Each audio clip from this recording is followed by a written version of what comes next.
Hello दोस्तों, नमस्कार दोस्तों, स्वागत है आप सभी का ऑनलाइन अडाफा स्टडी यूट्यूब चैनल पर। इस वीडियो में हम बात कर रहे हैं कई बड़ी और लेटेस्ट अपडेट के बारे में जो कि संबंधित है बीपीएससी टीआरई 3.0 के बारे में।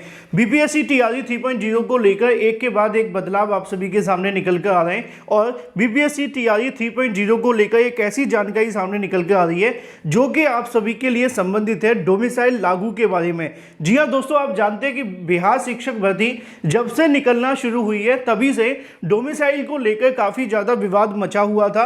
बहुत सारे ऐसे अभ्यर्थी थे जो चाहते थे बिहार के कि डोमिसाइल को लागू कर दिया जाए और डोमिसाइल लागू कर देने से जो सीधा बेनिफिट होता वो उनको ये होता कि अदर स्टेट कैंडिडेट इस वैकेंसी के अंदर आवेदन नहीं कर पाते। अब इसी के बारे में एक बड़ी जानकारी सामने निकल कर आ रही है और ये कहीं ना कहीं नीतीश कुमार का चुनाव से पहले मास्टर स्ट्रोक है।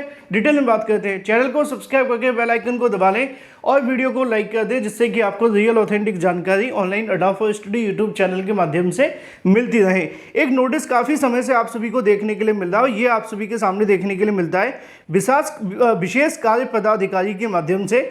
यहाँ पे अगर बात की जाए पटना 5/9/2024 के क्रम में उनका कहना ये है कि यहाँ पे अगर जो आप सभी के सामने बीपीएससी टीआरई 3.0 की वैकेंसी निकाली जा रही है या फिर यूं कहें कि जो वैकेंसी आप सभी के लिए चल रही है बिहार सरकार के संबंध में, ये निगरानी विभाग सूचना भवन पटना के माध्यम से जारी किया जाता है।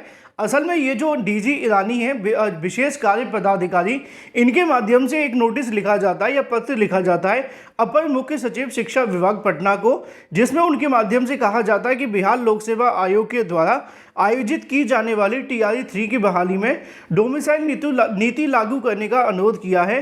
उनका कहना यह है कि जो यहाँ पर बीपीएससी टीआरई 3.0 की वैकेंसी चल रही है इसके अंदर डोमिसाइल नीति को लागू कर दिया जाए और ऐसा कर देने से जो वहाँ के राज्य के अभ्यर्थी हैं सिर्फ उन्हीं का चुनाव किया जाए और अदर स्टेट कैंडिडेट को बाहर कर दिया जाए।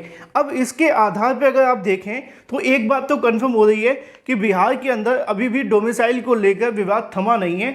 लगातार ये मामला कहीं ना कहीं जो टूल है वो पकड़ता रहता है और इसको लेकर कई अलग अलग नेताओं के माध्यम से सपोर्ट भी किया जाता है।